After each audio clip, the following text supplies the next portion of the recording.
Ferrari was not too fast because of one illegal trick. Ferrari was too fast because Monaco finally removed Mercedes' protection. For 5 races, Mercedes looked untouchable. Their power advantage was clear. Their active aero system helped define the season. Their compression ratio loophole had rivals furious. And Ferrari, no matter how strong the SF-26 looked in the corners, kept paying the price on the straights. Then the Fédération Internationale de l'Automobile changed the battlefield. The compression loophole was closed. Active aero was banned. Straight-line speed stopped deciding everything. And suddenly, the car that had been questioned, inspected, and doubted all year became the fastest machine in Monaco. Hamilton went fastest. Leclerc was just 111 thousandths behind. Russell was almost 4 tenths away. And Mercedes, for the first time, looked like they had lost the one thing that made them safe: control. So the question is not whether Ferrari found magic. The question is whether the SF-26 has been hiding a championship weapon in plain sight. Mechanical grip, corner rotation, balance.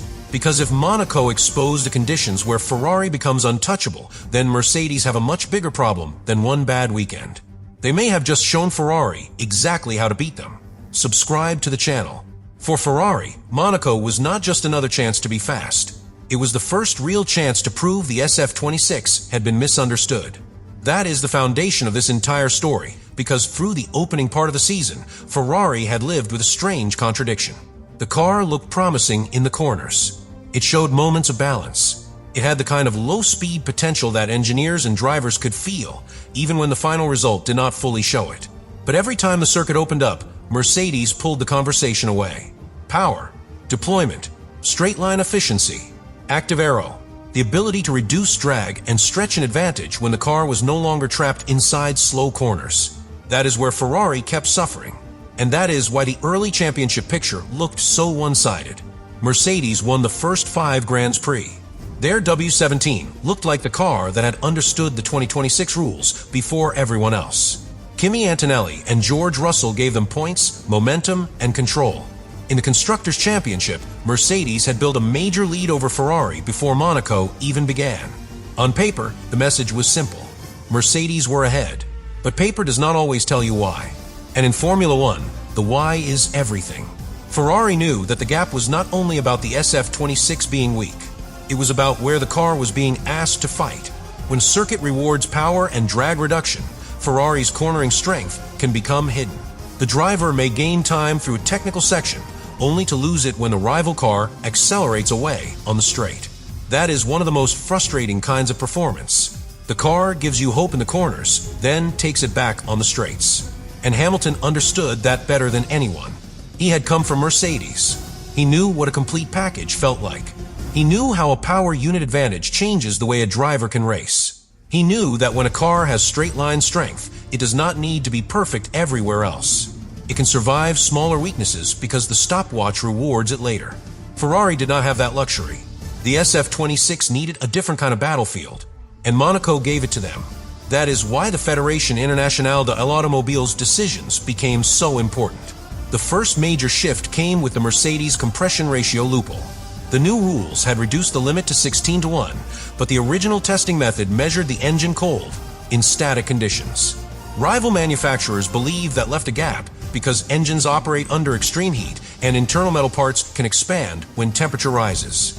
If a power unit could pass the cold test but behave differently at racing temperature, the advantage could be serious. Rivals pushed. The governing body responded. A hot test at 130 degrees Celsius was introduced, and crucially, the enforcement date was moved forward to June 1st, just before Monaco. That changed the tone of the weekend before the cars even reached the track. Mercedes could no longer arrive with the same unanswered question around that advantage. The rulebook had moved. The gray area had been narrowed. And whether Mercedes insisted it made no difference or not, the paddock understood the symbolism.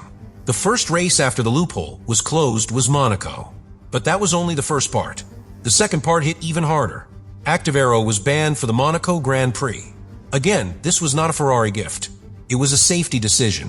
Monaco is too narrow, too slow, too enclosed, and too unforgiving for a system that changes aerodynamic state at speed.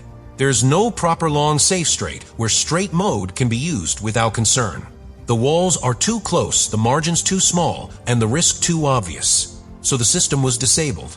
No active aero, no straight mode, no low drag weapon, no chance for Mercedes to use one of the tools that had helped shape their early dominance. And suddenly, the race stopped being about the areas where Mercedes had been most comfortable. Now it was about mechanical grip, ride quality, damping, slow speed rotation, traction out of tight corners, confidence near barriers. In plain English, Monaco became a test of whether a car could turn cleanly, grip hard, and stay calm under pressure. That is exactly where Ferrari believed the SF-26 had something special. The car's architecture had been aggressive from the beginning. Its aerodynamic layout had attracted scrutiny almost immediately. Ferrari had used bold airflow solutions around the floor and diffuser area. The suspension choices were designed to help the airflow and support the car's balance. The SF-26 had not been a timid interpretation of the new rules. It was built to find performance in a different way, and that made rivals nervous. From pre-season, the car had already drawn attention. The Fédération Internationale de l'Automobile took a closer look at Ferrari's concept. Reports described concerns about how aggressively Ferrari had chased aerodynamic efficiency. No evidence of wrongdoing was established, but the message was clear. Ferrari had built a car worth inspecting. Then came the rear wing controversy, the so-called La Macarena wing. A strange name, but a serious debate. The suspicion was that Ferrari's rear wing might vibrate or stall under high-speed load in a way that reduced drag on the straights. Rivals questioned whether the wing behaved legally under static tests, but produced a different effect in real conditions. Mercedes, Red Bull, McLaren, and Aston Martin reportedly pushed the governing body to act. That kind of pressure can break a team, but Ferrari survived it. The concept did not produce the championship takeover rivals feared. Mercedes still dominated the early races. Ferrari remained behind in the standings. And yet the SF-26 continued to carry that dangerous label. Watched. That matters because a watch car is never allowed to be fast quietly. When Ferrari showed pace at Monaco, the paddock did not just say, "Good lap." It asked why. And the why is what makes Monaco so revealing. Because this time, Ferrari's speed did not need to be explained through some mysterious straight-line behavior. It did not look like a rear wing trick. It did not depend on overpowering Mercedes in the areas where Mercedes had been strongest. It came from the places Monaco values most: grip, rotation, balance, the ability to get through slow corners cleanly, the ability to put power down without wasting time, the ability to let Hamilton and Leclerc attack a circuit where hesitation costs everything. That is the most dangerous kind of advantage because it is harder to protest. You can question a vibrating wing. You can challenge a loophole. You can ask for a technical directive on a device. But you cannot ask the governing body to ban a car from being well balanced. That is why Ferrari's pace at Monaco felt different. It was not one strange part.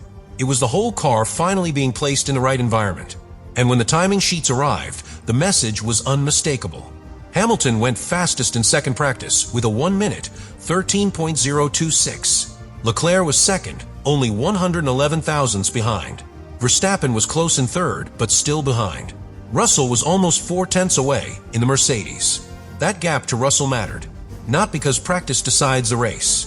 It does not, but because practice can reveal which car is comfortable and which car is searching. Ferrari looked comfortable. Mercedes looked less protected. That is the shift. 4-5 races, Mercedes could lean on a package that worked across the normal demands of the season. Monaco removed some of those normal demands. It muted straight-line power. It took away active aero. It made mechanical grip more important than deployment. It asked the car to behave over the kind of slow, technical streets where balance matters more than brute force. And Ferrari responded immediately. That tells us something. It tells us that the SF-26 was not simply waiting for more power. It was waiting for a weekend where power was less important. That is a huge difference. If Ferrari's only weakness was power, and the car is genuinely strong when that weakness is reduced, then the championship fight becomes more complex. Mercedes cannot just assume every circuit will reward the same strengths. They must now ask which tracks will bring Ferrari back into play. That is how a title race changes. Not with one result, with one pattern. Monaco may be the first clear pattern Ferrari can point to. Low-speed circuit, reduced straight-line value, active aero disabled, Mercedes power advantage limited, Ferrari mechanical strength unlocked, both red cars at the front. That chain matters, because if Ferrari can reproduce even part of that chain elsewhere, The season stops being a Mercedes march and becomes a track-by-track war. That is exactly what Ferrari needs. They do not need the SF-26 to be perfect everywhere. Not yet. They need it to be devastating where the conditions suit it and consistent enough elsewhere to keep the pressure alive. Monaco gave them the first glimpse of that possibility, and it came with Hamilton at the center. That is no small detail. Hamilton's move to Ferrari was always more than a driver transfer. It was a question about legacy. Could the most successful driver of his generation still create a final great chapter in red? Could he adapt to Ferrari's way of working? Could he match Leclerc inside the team Leclerc knows so well? Could he take a car with complicated strengths and weaknesses and turn it into something sharper? At Monaco, Hamilton gave the strongest answer yet. He did not just look fast. He looked connected. A connected driver does not look like he is forcing the car. He looks like the car is arriving where his hands expect it to arrive. The braking points become cleaner. The throttle comes earlier. The lap builds naturally. The driver does not fight every corner. He uses it. That is what Ferrari needed to see, because Hamilton's adaptation had been one of the quiet pressure points of the season. Every comparison with Leclerc mattered. Every gap mattered. Every strong or weak session became part of a bigger narrative. And Monaco, because of its history and its visibility, magnified everything. Then Hamilton topped practice. That changes the emotional temperature. It tells Ferrari that the project is alive. It tells Hamilton that the car can speak his language. It tells Leclerc that the internal fight is real. And it tells Mercedes that the driver they lost is now leading the team most capable of exploiting their vulnerable weekends. That is the symbolism Mercedes cannot enjoy. Hamilton in red, fastest at Monaco, on the weekend where Mercedes' technical advantages were narrowed. That is not just timing. That is a storyline with teeth. But Leclerc being second is just as important. Because if Hamilton alone had topped the session while Leclerc struggled, the story could be about one special lap. One driver finding something, one outlier, but Leclerc was right there, 111 thousandths away.